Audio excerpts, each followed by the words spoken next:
Hello friends, and welcome back to yet another episode of the Fern Chronicles podcast. Today we're going to be talking about making a trip to Chicago. Let's get to it.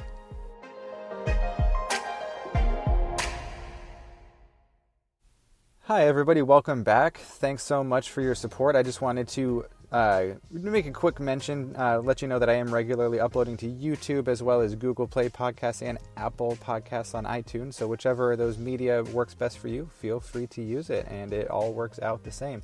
Anyway, so I figured we'd just jump right in. I know, there's plenty of blogs and top tips for traveling to Chicago.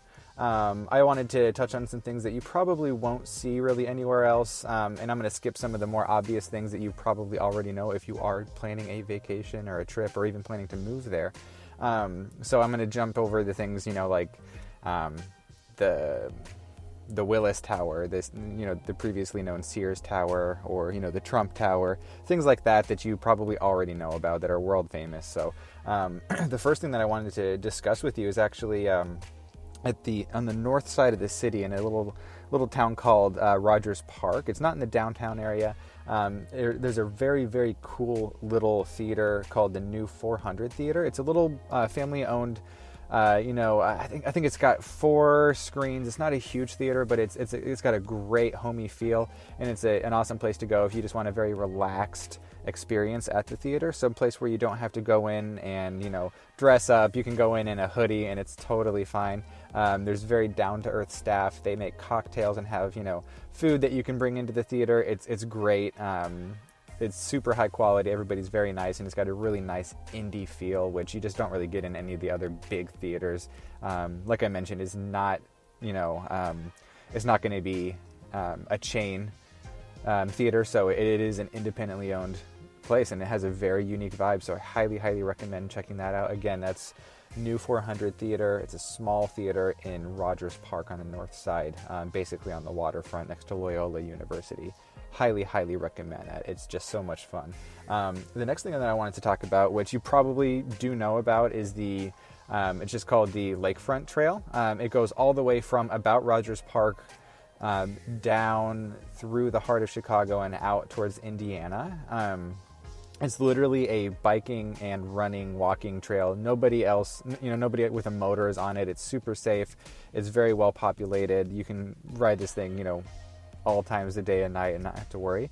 But if you want to invest in something, invest in a beach cruiser or rent a bike or something and just take this from north to south. It's a long trip, but it is amazing because you get to, ride your bike without having to worry about traffic, without having to worry about anything. It's super safe, like I mentioned.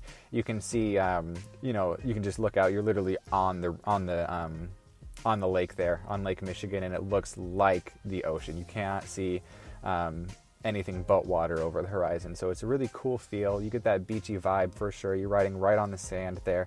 But it's great because you go down past Navy Pier, past Shed Aquarium. You go right down through the heart of Chicago, like I mentioned, and you get to see all the different types of people that hang out in different, on these different beaches. You have small groups that have their own culture. It's really, really interesting and just a blast. It's one of the more fun things that you can do that doesn't cost anything except for obviously the cost of a bike, which is practically nothing. So that's something that I highly, highly recommend, and not only just for leisure, but it's a great spot to. That Lakefront Trail is great for, traveling throughout the city. So if you wanted to have some sites that you were seeing, or you have a big to-do list, just taking a bike with a lock is a great idea to get around, because it's, there are bike lanes everywhere, and there are little turnoffs every block, it seems like, on this path. So it's a great way of kind of avoiding all the traffic and, making a lot of progress and then getting off at the next stop. So that beachfront trail is really, really fun. As for things to do in the city, I did mention I didn't want to talk too much about places to go specifically that are a little bit larger, but I do highly recommend the Shed Aquarium and the Field Museum. The Field Museum has all sorts of really cool, hands-on sciencey stuff. So if you have kids or you're just into tech, it's really awesome. And then there are separate tickets you can buy that give you a really unique experience. One that I did was you can go in and buy a ticket to basically learn how to draw like an animator at Disney. They have Disney animators there that teach you basics on how to draw characters. Really cool experience, and there's all sorts of stuff you can do. You can, tour a submarine, which I highly recommend doing.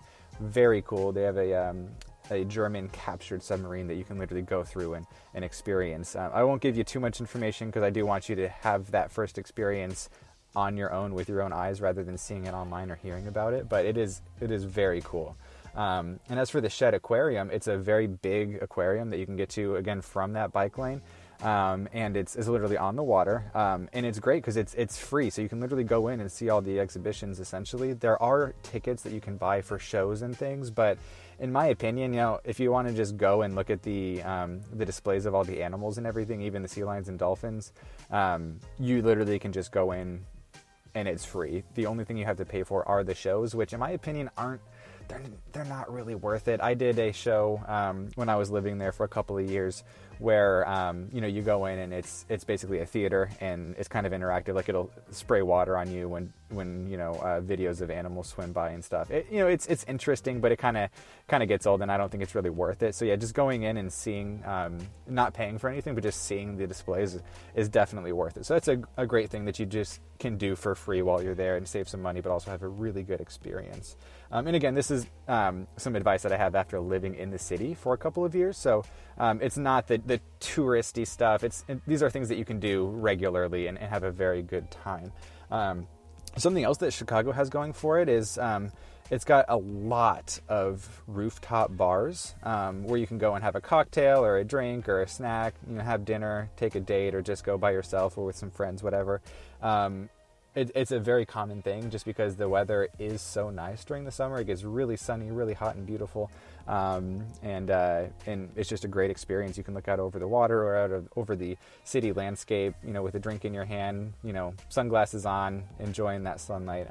But there are two bars in particular that I would recommend, two rooftop bars, that is. The first one it's just called Cindy's Rooftop Bar. That one's kind of my favorite because there is an enclosed area if it's too hot or if it's raining or something, with a proper bar, great seating. It's an awesome place just to hang out. It's a very cool vibe. Take the elevator in the building all the way to the very, very top, and then yeah, it's super cool. The other one is the J. Parker Bar. This one's going to be the same sort of deal as Cindy's Rooftop Bar. J. Parker, though, is going to look out more over the city, whereas Cindy's is going to look over the Millennium and Maggie Daley Park. So it's a little bit more of a nature-y feel inside of the city. That's basically the equivalent in Chicago as, Central Park is in New York. That's the Millennium Park is going to be that open area with a lot of grass and trees. So that's definitely what I would recommend. I also wanted to bring up some shopping options.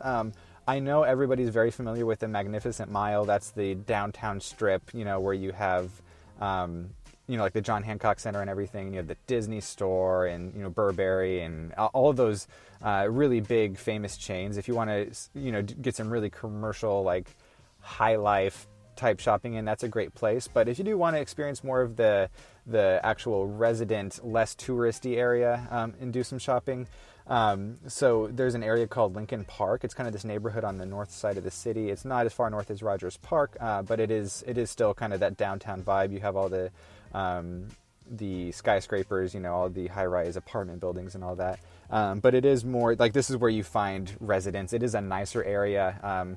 I wouldn't say it's like, a rich, snobby area per se, but it is a nicer area with a little bit more income on average. And there are way more boutique-y areas. You can walk around this area or ride your bike, and there's places to get handmade macaroons. There's handmade clothing, all sorts of local businesses where you can really talk to people and make some friends, make some connections, and of course soak in that local culture that I was talking about in some of the previous videos, where you're not just being sold things as a tourist or just like looking at buildings, taking pictures and leaving, but you actually get to interact with people and interact with those small stores that actually make Chicago. So yeah, that would be my biggest recommendation is in terms of shopping, is going to, again, that city's called Lincoln Park on the north side of the city. The next thing I wanted to bring up is, so I mentioned the Maggie Daley and Millennium Park. Those are both great areas. They're kind of connected. Maggie Daley Park in particular, though, is very cool because there's this large structure in the park where you can do some rock climbing year-round outdoors, which, as far as I know, is the only place in Chicago that you can do that. There are certainly rock gyms in Chicago, but if you do like to rock climb, you want to be outside, enjoy the sun, and it's a little bit more casual than, like a hardcore gym. This is a really cool place to get that experience because, it's in that wide open area, literally on the water, in the in the tall grass and everything. It gives you a little bit more of a break from that sort of concrete jungle that is Chicago and might be a little overwhelming at first. So it's a great way to kind of break and get some exercise and just sort of enjoy it. And to double that, during the winter time, there's this little ribbon that goes around the rock climbing wall that they cover with ice, and you can do ice skating. It's super cheap. I want to say it's only about $15 per skates, and you can skate for basically as long as you want to, and it's really cool. I recommend going at night. I think Chicago during the day is amazing, but Chicago at night, at least in most areas, kind of the downtown area, it's so cool. It totally transforms. The lights are beautiful. It just gives you a really cool sense. So going at night is really fun, and it's open until very late. So I would recommend that. And while I'm talking about, being out at night, I also recommend, this is one of those things, do it at your own risk because it can be kind of intimidating. But you can, if you have kayaks or you want to rent kayaks, you can take them on the Chicago River at basically any time. The Chicago River literally goes through downtown. You're going right past, Trump Tower. You're going underneath the different drawbridges. It's really, really cool. I would recommend definitely, if you do go at night, have some glow sticks or some lights that are on your kayak and on your person, just so you are easily visible. You don't want anything too flashy, though, because that kind of takes away from the experience. But being down there and just being surrounded by these, what feel like thousands and thousands of foot tall buildings from the water level there is really cool. It's something that I have not been able to experience in any other city I've traveled to, so I highly, highly recommend taking this. And it's not, at the end of the day, it's not very expensive for for an experience that will last you forever. I still look back fondly, even though this was several years ago now when I was living there. The nighttime kayak is really, really cool. And you can get guided tours via kayaks, but if you are comfortable enough, maybe going out with a friend, I generally don't recommend going out alone on the river, especially at night, just because, if you do tip over or something, it can be a little tricky. It can kind of become a bad situation. But yeah, go out with some friends with a guided tour. And it is so much fun. You can literally take the Chicago River all the way out to Lake Michigan and come back, do a big circuit, whatever you want to do. Highly recommend. It's a lot of fun, and it's something that not too many people really do, or even, I guess, know you can do it. One tip on it, though, aside from having the lights on your kayak, you're going to want to definitely stay to the right. Think of the kayaks as sort of the bicycles of the river, right? So they're smaller, they're the lowest tonnage. You're going to want to let the larger vehicles, the larger boats and things pass on your left. So just basically kind of hug the wall the whole time, and just kind of be aware of your surroundings. But that is a lot of fun, and you will absolutely love it. I'm sure of that. And on the river, you'll also find plenty of architectural tour boats that you can take on. There's plenty of businesses that do it. So I would definitely, and I'm not going to necessarily recommend a brand, do your research and see what works best for you and your budget and your intended experience. But you can take boat rides. They're kind of sort of like double-decker buses on the water, right? So you have a lower level where there's going to be some food and some shade from, that sun exposure if you're going during the summer. And the upper level, there are all these rows of seats with no top. It's a convertible top. And there's you have a host who while the boat is being driven around and you're kind of just hanging out, will talk about the different buildings and kind of where the architectural design came from, who built them, the idea and the feel about the city. It's a great way to really appreciate the city, and that's actually one of the first things that I did before moving there was take the architectural tour, and it was really cool because it absolutely gives you a really good sort of appreciation for the architecture, and then it also helps you build those milestones, where you can kind of look around and say, okay, so I know this building, I remember this, I know where we are in the city, just in case you do kind of start to get lost. It makes it really easy.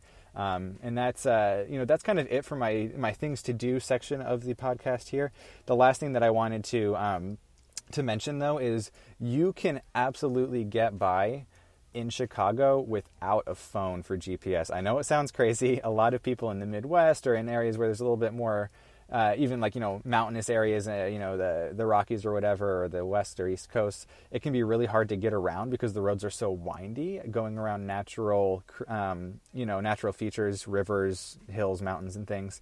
But in Chicago, it's so flat there that they were able to very easily design the city in a grid system. So if you're on a main street, you're literally going to be going north or south or east or west. So it's super easy to find out where you're going. If you see the lake on one side, if you're heading towards the lake, you're going east. If you're heading away from the lake, you're going west, right? And if the lake is to your right, you're going north. If the lake is to your left, you're going south. So getting that sense of direction is super easy. And like I mentioned, the Lakeshore Trail is so much fun, so easy to use on bike or on foot or on one of those electric scooters, whatever you need to use. It's so easy to get around the city. And then lastly, I wanted to mention they call it the L for elevated train. It's the kind of typical train you see in Chicago, right? It goes, it's kind of a second story. It's on a raised platform, right? And there are several trains. There's the red line, blue line, brown line, yellow line, and so on. And each line has a set route. They go north, south, east, and west. So you just kind of have to realize you're heading on the one train going the right direction that you need to go. And there are all sorts of transfers and everything. And on every station and on every car of every single train, there's a map of where everything connects. So I do challenge you, if you go to the city, stay off your phone a little bit more and just use your head, use your eyes and your senses to really see where you are. And it's very easy to get around. I definitely do recommend giving that a shot, because at the end of the day, if you get off track a little bit, just turn around and it's easy to get back where you need to go. So that is it. Thank you so much. One last time, I did want to mention, I really do appreciate your support. So if you do want to subscribe, hit that bell notification. I am uploading very regularly, and obviously like the video. I do also recommend, if you wanted to have a specific topic commented on, or if you have questions or even a suggestion for the next podcast, please do leave a message or direct message me. I'm more than happy to respond to each and every one of you, and we will get this rolling. Thanks so much. Bye-bye.